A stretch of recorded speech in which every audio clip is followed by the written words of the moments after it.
Fine, this is Q&A. I got the, I'll write the questions down. Yeah.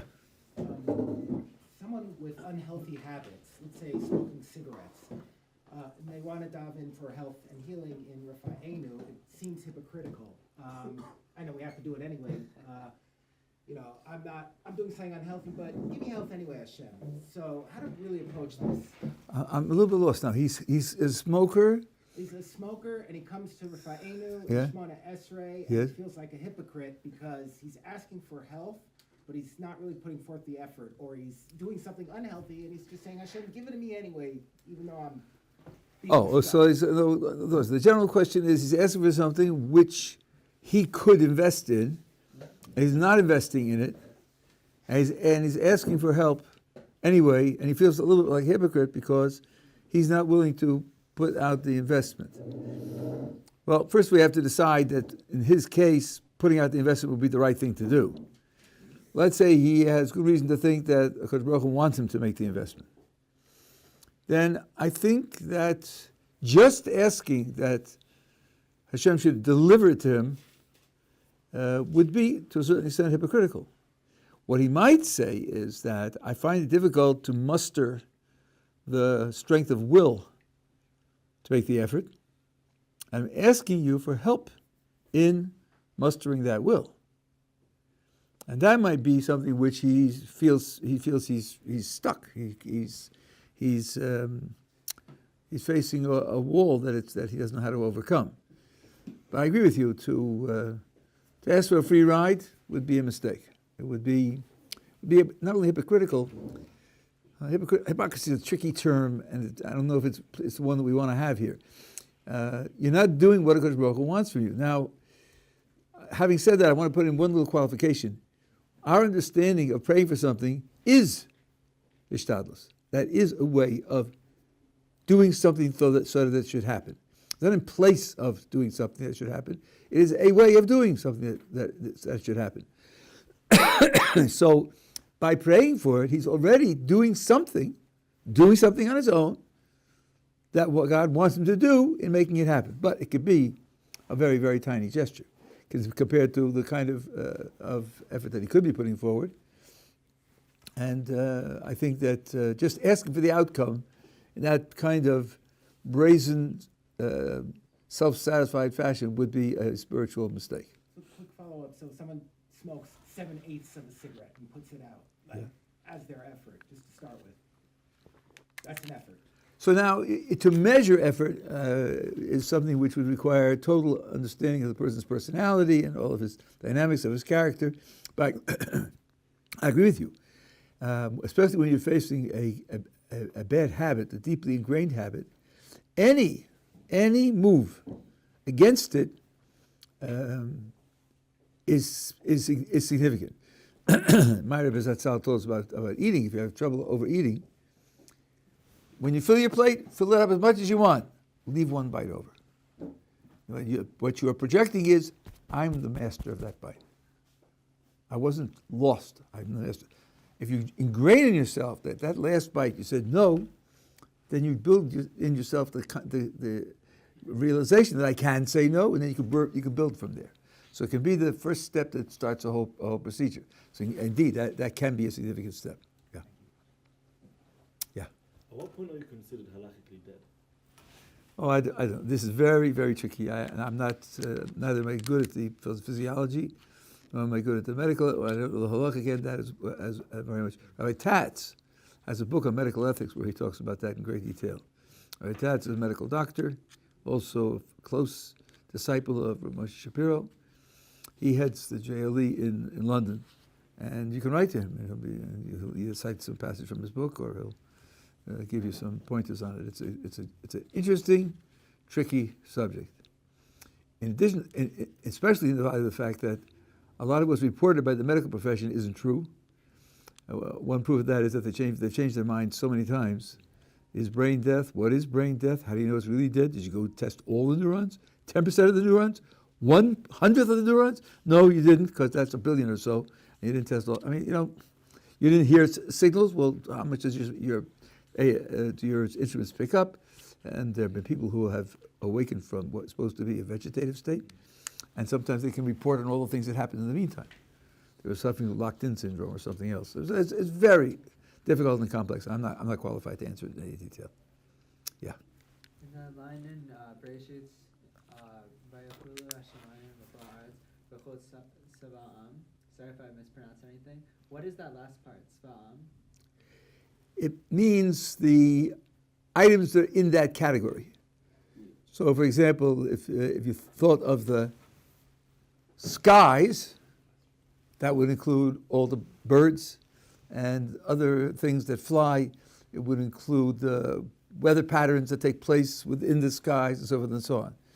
If you think of the earth, it would include the vegetable, animal, and human inhabitants, and all of the geographical features and topological features. It means the detailed elements that are in that realm. That's roughly the word Sa'am means. You're welcome. Yeah. Why did the Rishonim attempt to calculate the time of Mashiach's arrival? Say that again, what? Why did the Rishonim attempt to calculate the time of Mashiach's arrival? They didn't. The question was, why did the Rishonim attempt to calculate the time of the Mashiach's arrival? They didn't. In fact, the Talmud calls down all sorts of curses on people who do that. Let me just give you a little bit of background here. The Rambam talks about this at the end of the Mishnah Torah. Hilchos Melachim u'Milchamos Sehem, the laws of kings and their wars. And he says, I'm paraphrasing now, he says that there are two concepts you must keep clear. Something called Chezkas Mashiach and Mashiach. Chezkas Mashiach is this. There are certain preliminary qualifications, which, if a person possesses him, you have the legal obligation to presume that he will become Mashiach. Not that he is. You have the legal obligation to presume that he will become Mashiach, and therefore you have a legal obligation to follow him and aid him. But he has not yet fulfilled the qualifications for being Mashiach.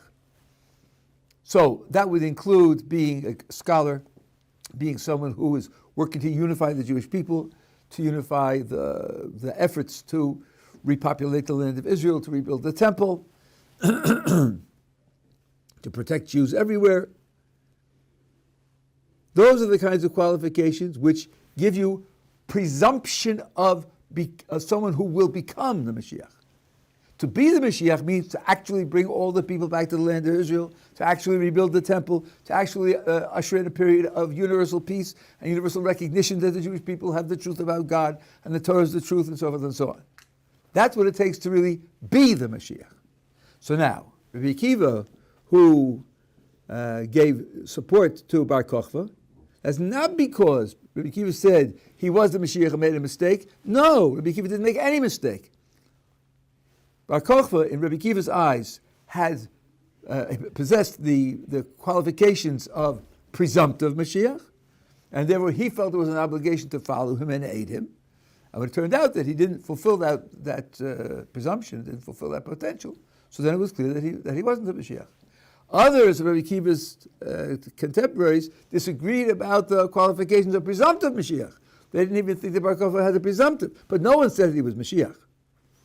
Now, having said that, not all times are equal. One thing you have to get used to about the Jewish calendar is that you think time as regular, repetitive motions, like vibrations of the cesium atom or something, and therefore all time is uniform. But it isn't. You know, the Shabbos is different from the weekdays. Holidays are different. Time isn't uniform. Not all times are equally suited to the coming of the Mashiach. The Talmud and Midrash is on record. Chizkiyahu HaMelech, the king Chizkiyahu, could have been Mashiach. He faced a certain test. Had he passed the test, he would have been Mashiach. He didn't. So it isn't as if that was the time the Mashiach is coming. It's a time that the Mashiach could come easier than other times.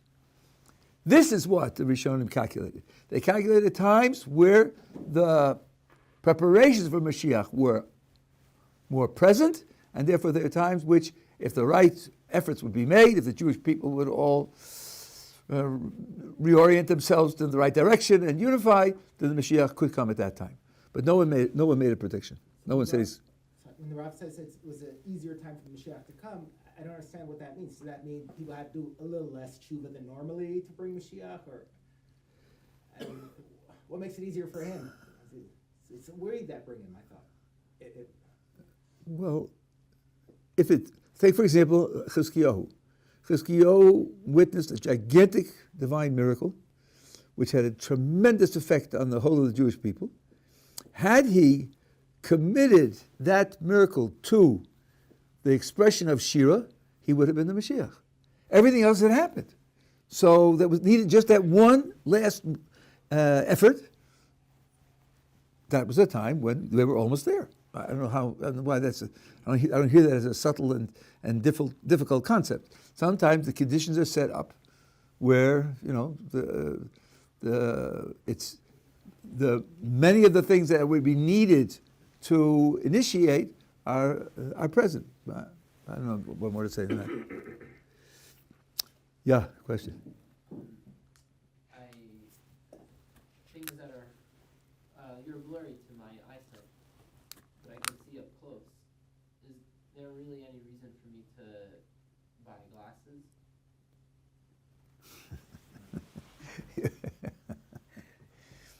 Is there any reason to buy glasses to have clear vision?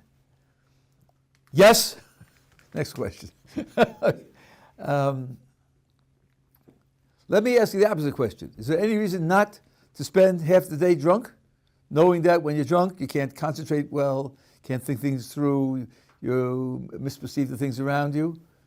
Because Baruch gave you capabilities to be used in His service. Any power that you have is an extra capability that you have to use in His service. Some would say, is there any reason why I shouldn't just walk everywhere? Well, you're not going to visit America if you do that, and you're going to get places late because sometimes you need. Yeah, you're not making use of the capabilities that the Kodesh Baruch Hu gave you. Here, if all other things are equal, if glasses cost $10,000 and you have to work 60 years to pay for them, that would be something else. But they're relatively inexpensive. I assume that you have resources similar to those of average Americans. There's no reason to throw away abilities that Kodesh Baruch Hu made available to you. I wasn't focusing on the money, more hashkafically. Why would Hashem want me? Meaning, what benefit will it bring to my life? You'll know things that you otherwise wouldn't know. You'll see there's somebody across the street who you haven't seen in a while. Maybe you owe him money, or maybe he would be someone who would feel encouraged if you would say hello to him, and you won't recognize him, so you won't be able to do that mitzvah. I can give you the flip side of pritzit. Yeah. That's not an argument. Now, let's. I'm a logician. That's what I'm saying. You don't say that A isn't good because it has a bad side. That's not logic.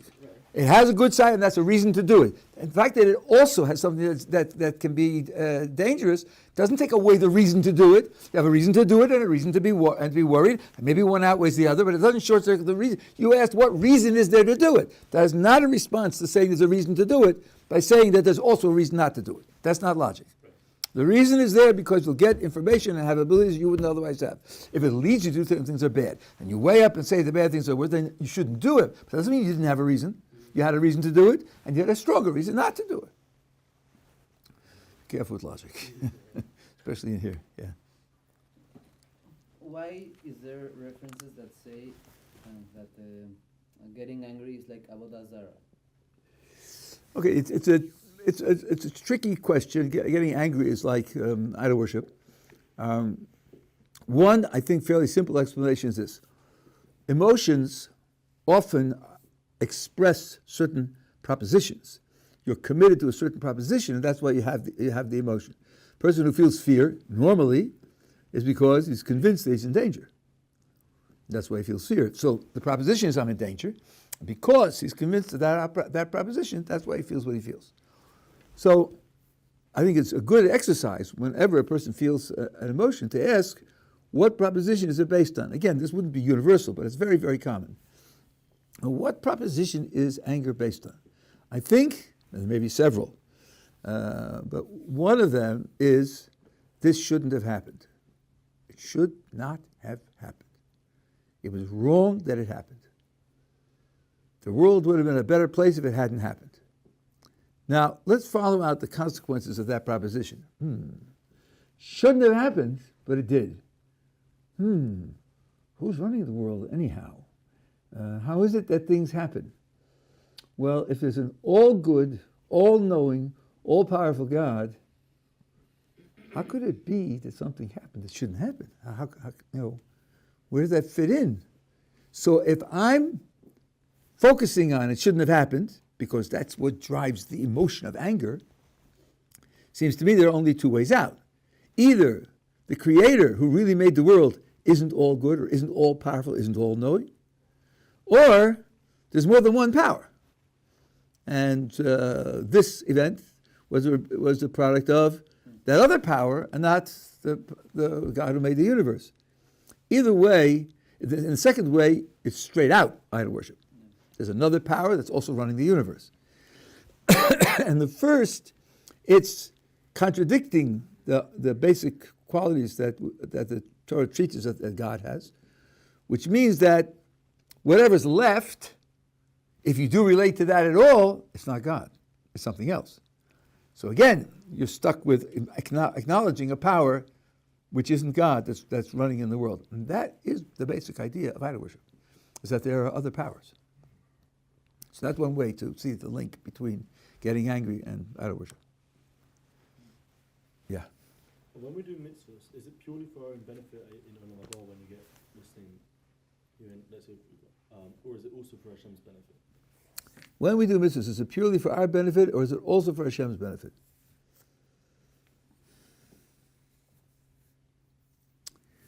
Well, let's see. You could be asking two questions. You could be asking a question about the realistic psychology of people, ordinary people or exalted people, or you could be asking about how the Torah views the appropriate way to do mitzvahs, better ways and worse ways to do mitzvahs as a matter of value and principle. The highest service of God, although there's some controversy on this matter, but this is, I think, the majority view. It's what the Maimonides talks about in detail in the 10th chapter of the Laws of Repentance. The highest service of God is to serve God out of love. As he puts it there, to do a mitzvah, lishma, which is sometimes misleadingly translated for its own sake, which if you think about it, is a very peculiar idea. I put on tefillin for the sake of the tefillin. Do they care? Are they being benefited for their sake? Golly, when you do something for X's sake, X is usually something that cares and appreciates what you're doing for X. And the tefillin don't appreciate it. The Rambam defines lishma as out of love for the Creator, the Master who commanded that they be done. Because Baruch Hu, the Creator of the world, commanded that to be done, and my motivation is the motivation of doing it out of love for Him. That's the highest service of Kodesh Baruch Hu. So now, surely that's not for my benefit. The question is whether it should be regarded as for His benefit. Well, let's figure this out. When you love someone, and you do something for the one that you love, and you're doing it so as to show the love that you have for the person, how do you choose what to do? If I send a letter expressing my love for someone and I have it written, because I use Google Translate, in Swahili, and I send to the person, I don't know, I'm going to get as a puzzled response, this can't be coming from you, it must be an imposter, because you wouldn't send me this scrabble, why don't you send me something meaningful? Obviously, if you're doing something for someone out of love, it has to be something which you think the person wants, you think the person will appreciate, you think the person will benefit from. So, it sounds like, if you're going to do it in the most perfect way, you must be doing it for God's benefit. Okay, that's where your question starts, right? What do you mean doing it for God's benefit? What does He need that I could do to benefit Him? And the tradition puts this point in even more explicit terms, I would say in a brutally frank way. The word chassid in Hebrew means a practitioner of chesed. Chesed, loving kindness. The Talmud asks, Ezehu chassid? Who is a practitioner of loving kindness? Hamischasedim kono, someone who practices loving kindness to his Creator. Loving kindness means to benefit. Now, the short answer to this question, there's much more to be done. I can't do it now. It's much longer. It's tricky. But the short answer to this question is this. We think of God on two levels simultaneously. One level is abstract perfection, total independence, total self-sufficiency, and in addition to all that, beyond human conception and understanding, absolute transcendence. That's one way that we think about God. There's another way that he projects himself to us in hundreds of verses in the written Tanakh, in the oral tradition, as creating the world for a purpose, having a plan in the way the world should develop, and establishing a partnership with us that the development and perfection of the creation will be the result of a joint effort.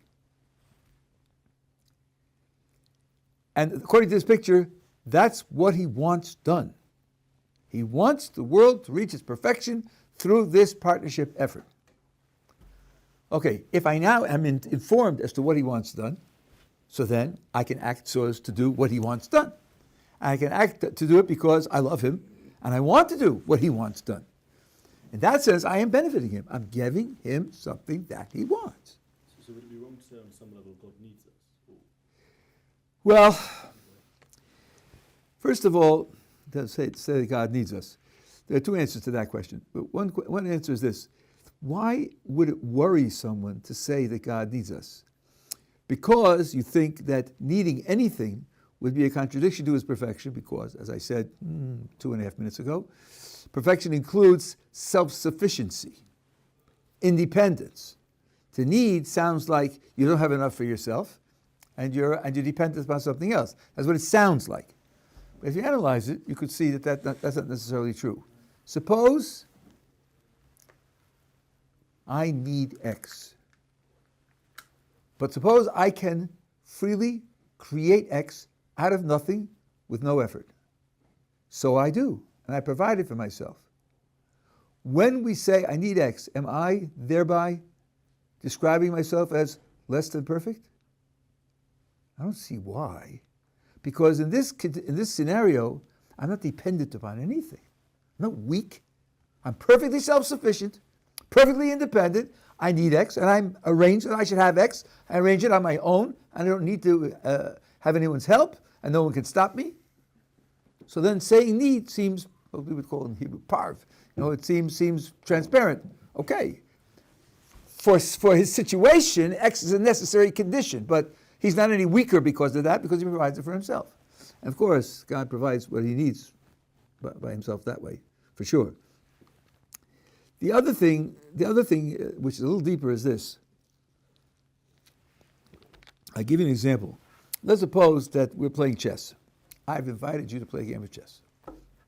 In the middle of the game, I take my knight, and I move it 3 steps straight forward, and I take off your queen.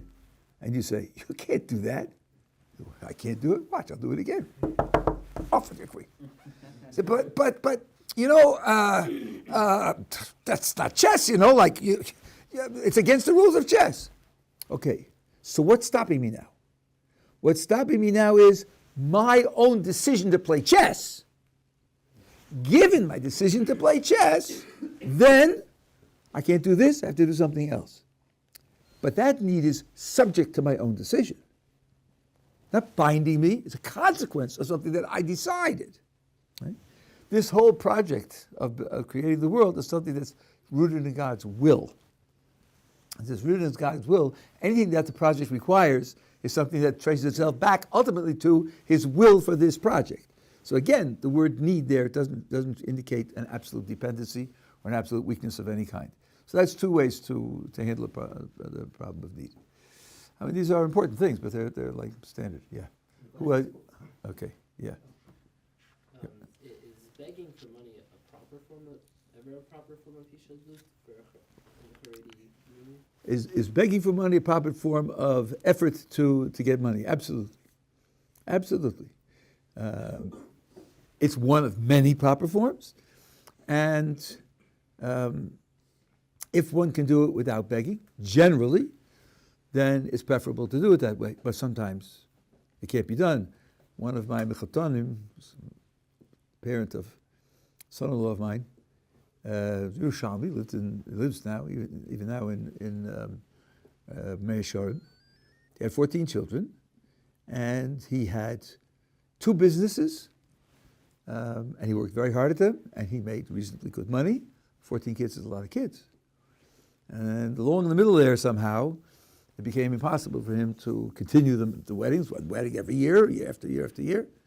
So he went to one of the great Jewish legal experts and said to him, am I permitted to ask for charity?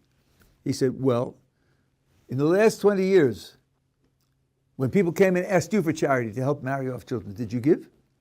He said, of course I gave. So then he said, if your term came now, and you're working, you have 2 businesses, it's not as if you're sitting on your hands and just can't make enough money.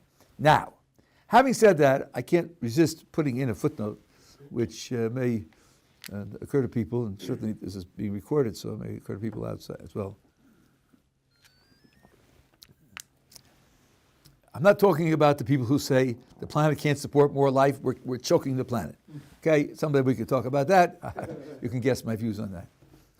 But what about a person who says it's irresponsible to have more children than you can support?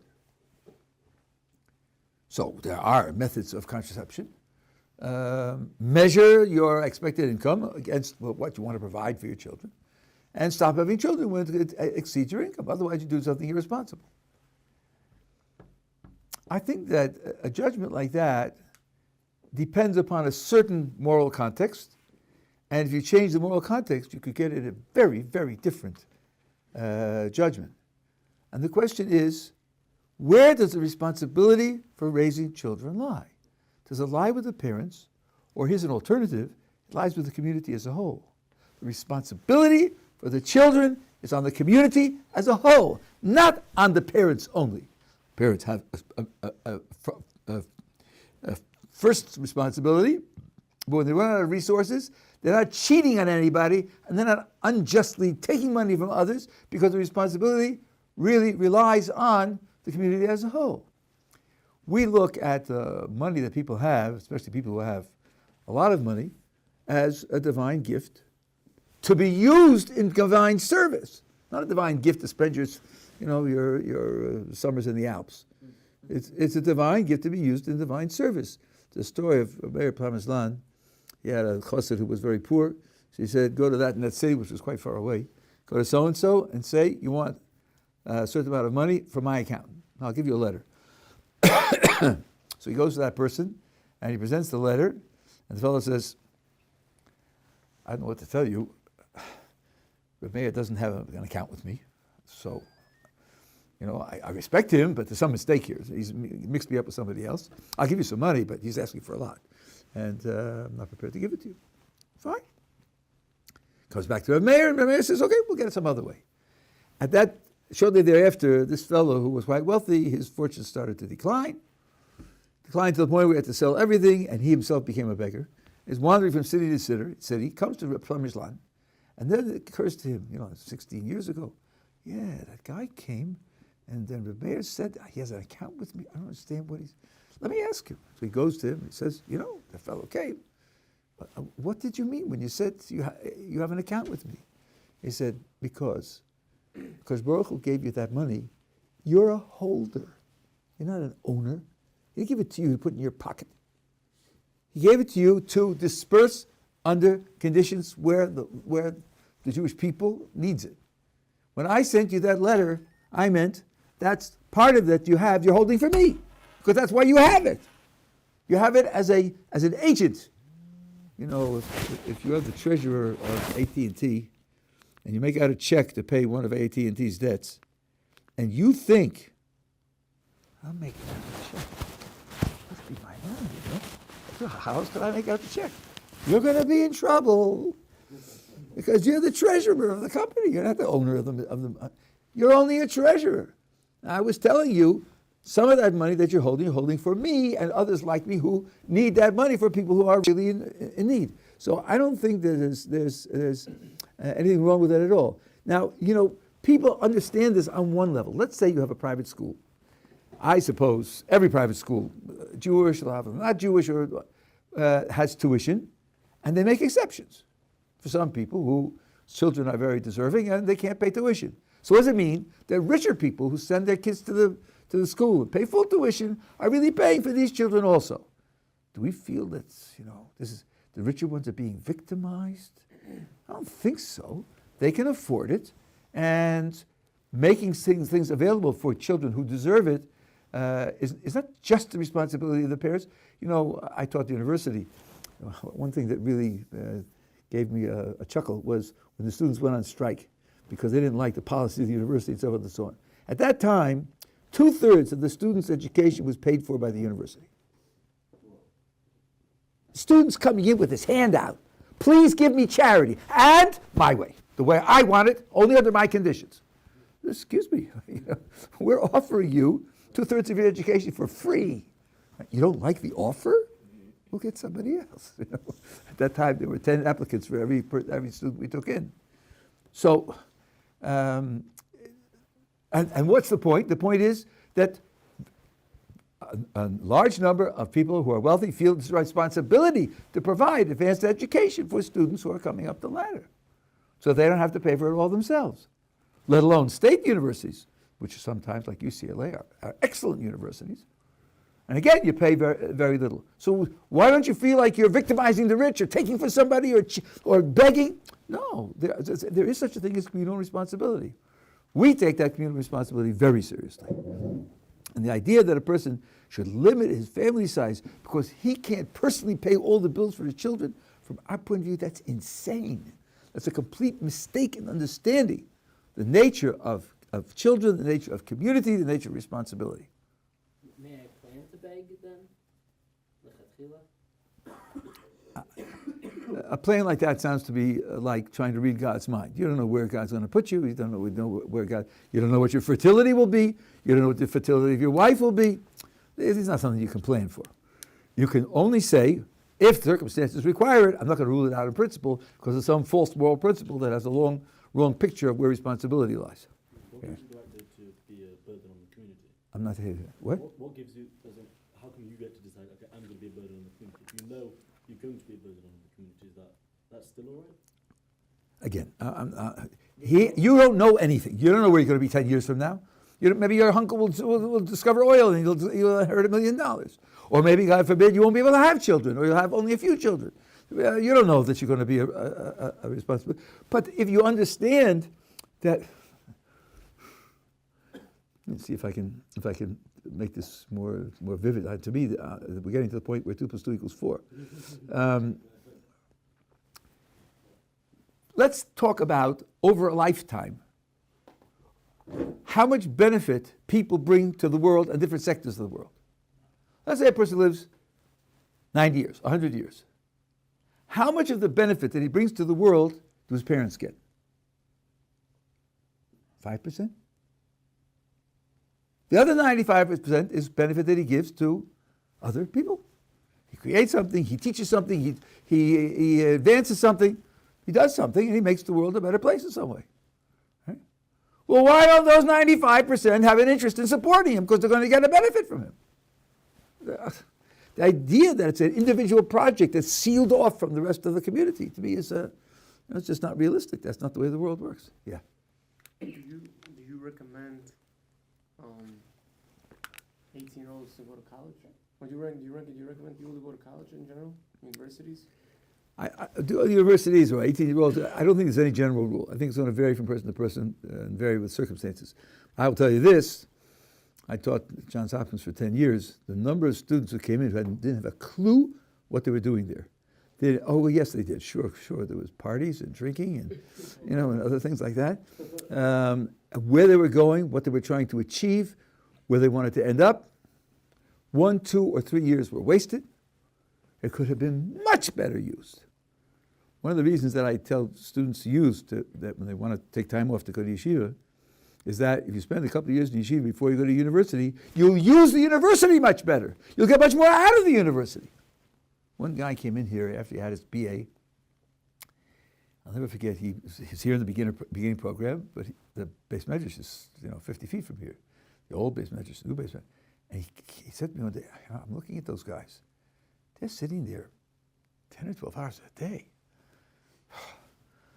He said, I can never imagine doing that. Like 10 or 12 hours a day, sitting there and studying, reading, talking, analyzing, and arguing. And he said to me, the truth is, I have no desire to do that. But I wish I did. I wish I did have the desire to do that. Because I see something in them, a sparkle in the eye, certain focus, certain energy that I don't have. And I see where it's coming from. These are called meta desires. Okay, it's a whole story of Harry Frankfurt and Company.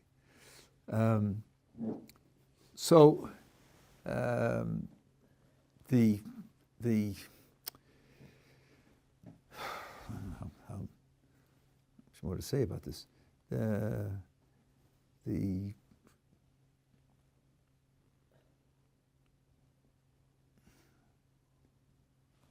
a lot of things we got lost in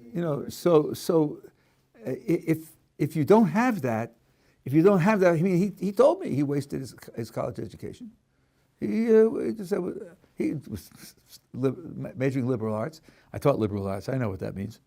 It's not mathematics. It's not physics. So, if you go to yeshiva, develop good study habits, develop analytical mind, and after 2 years, when you're not 18 but you're 20, and now you think, okay, I've seen a little bit of the world. I've seen a little bit about the way people live. I think that this would be my niche. That's much better than going at 18 and just wandering around for 2 years and getting drunk. I think that you'll do much more for your university education. There are many more things to say, but I'll say one more thing. I saw studies recently. University education does not deliver statistically what it promises. 3/4 of people who go to college do not get an economic benefit out of so doing. 50% don't graduate. And half of those who graduate get jobs that they could just as well have gotten without a college education. So to say that this is the key to doing well economically, absolutely not correct. There are so many training programs. You could do well. One of the programs that pays a lot of money is computer hardware. Computers break. Hardware breaks. Has to be repaired, or new systems have to be installed, and so forth and so on. Does not take 4 years in a liberal arts college to learn how to do computer hardware, and you'll be in demand because computers are going to be around for a long time. So, university isn't the be-all and end-all of doing well economically, let alone people go into business and other things. So I think that I would be very cautious about it. Oh, yes, okay, having turned on the tap. One last thing. Here's a meditation I would recommend to you. Let's see. Let's take a figure of 125 years. Think of what was taught in universities 125 years ago. How much of it is still true, or how much of it do we still think of as true? That's before relativity, before quantum mechanics. They were still believing in Freud. Ask your feminist friends about Freud and see how much you get. No one had heard of plate tectonics when it was discovered in the 20s. They laughed them out of the academia for a fantasy.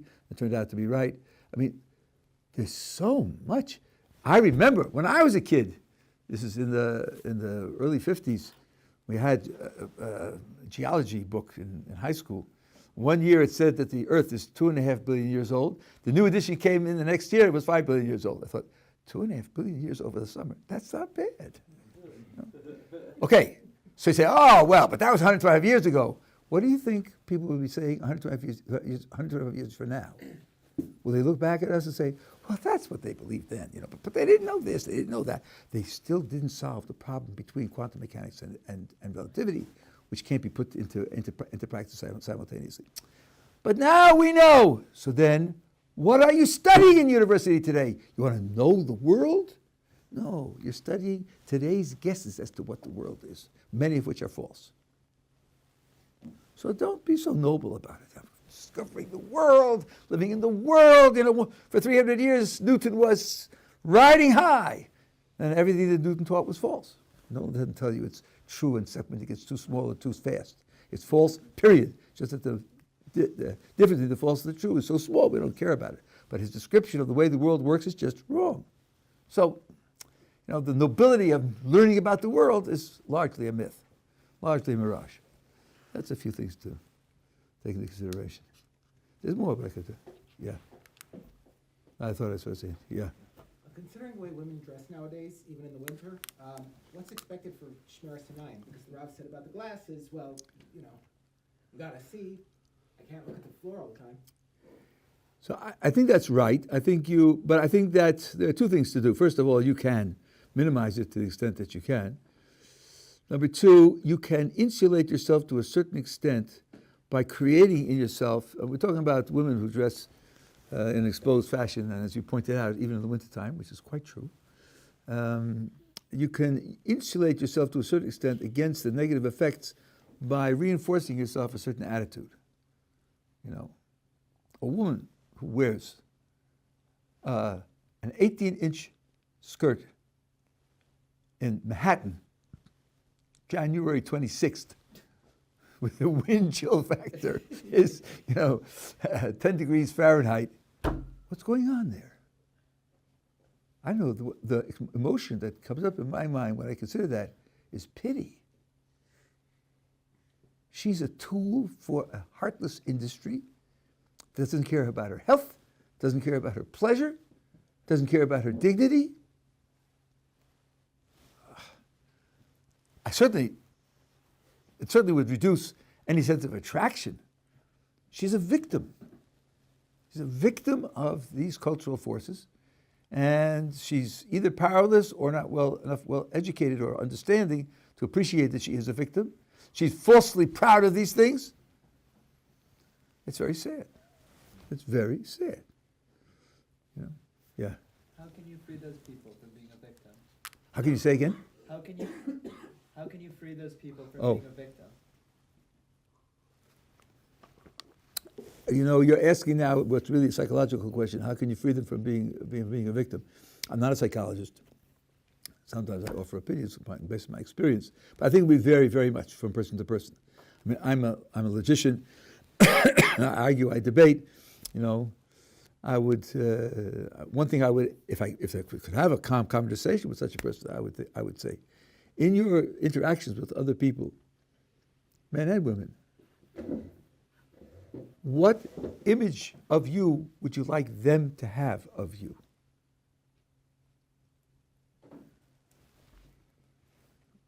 I hope she wouldn't say, they just want to jump into bed with me. That's what I want. I want them to think of me as something to jump into bed with and say goodbye in the morning.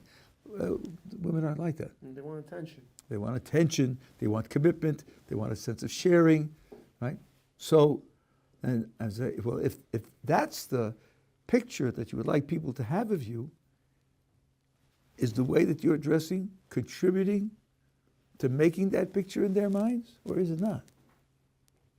I know there was a movement. I haven't kept up with it in the last 20 years. There was a movement in early feminism of not dressing in an attractive way, because they said, I don't want to be a body to you. I want to be a person with a mind, with character, with ideals, with values, with sensitivities, and that you can get without looking at my body from the neck down. And if you can't, then I'd rather talk to somebody else. I thought that was very noble. And the way people look at you is, to a certain extent, the product of the way you behave.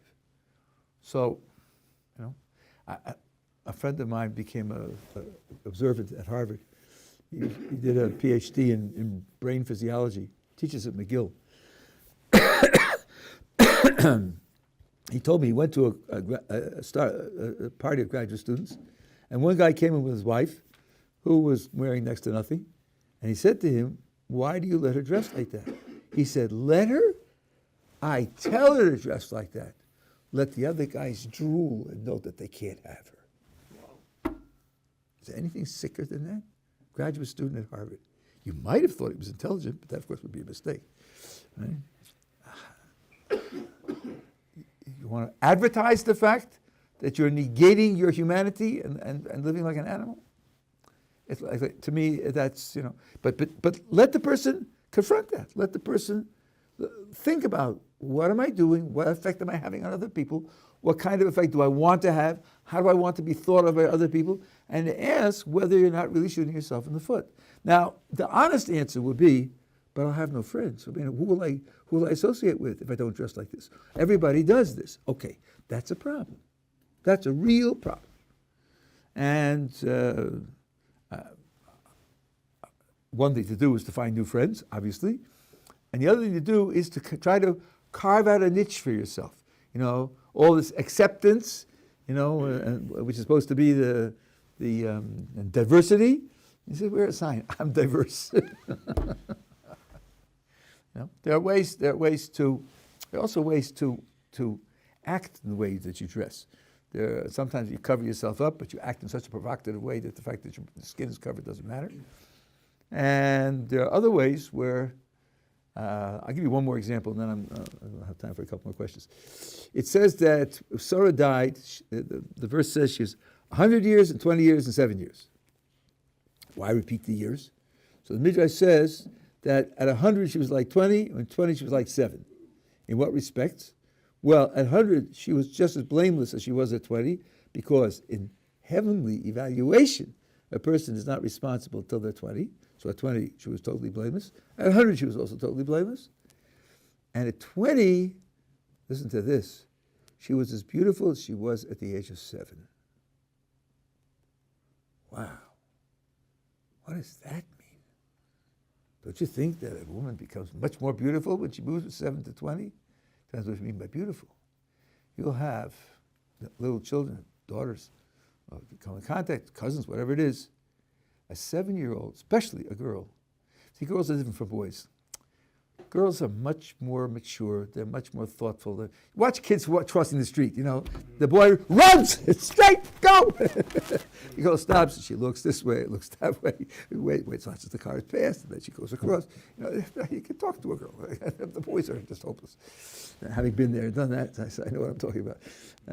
And the openness, the innocence, the charm, the caring that they can show. There's a genuine human beauty, not bodily beauty, but human beauty there. And Sarah, who was physically very beautiful, had that charm of a 7-year-old. That openness, that directness, that innocence, in the sense of only focused on the things that really matter. Her body was very beautiful. We know that because Abraham was worried about her appearance when he went out to Egypt. But with that body, she projected herself in the fashion of a genuineness of a 7-year-old. That's a very deep concept. It has to be meditated on to really appreciate. I don't have all the right words to express it. But this is, I would ask the person, what are you trying to accomplish? And is the way that you are dressing contributing to what you really want to accomplish? Yeah. What else? Yeah. Just wondering how you, if this is wrong, and also how you'd argue it. So I've spoken to a couple of friends that say about Judaism, and then often comes, and they'll say, if you have any doubts, just either just go learn, or it's not an issue, just don't think about it. So first of all, is that an issue? And second of all, if yes, how would you deal with it? Somebody says, if you have doubts, just don't think about it and just go learn. I think that, like many of these questions tonight, I don't think there's a general rule.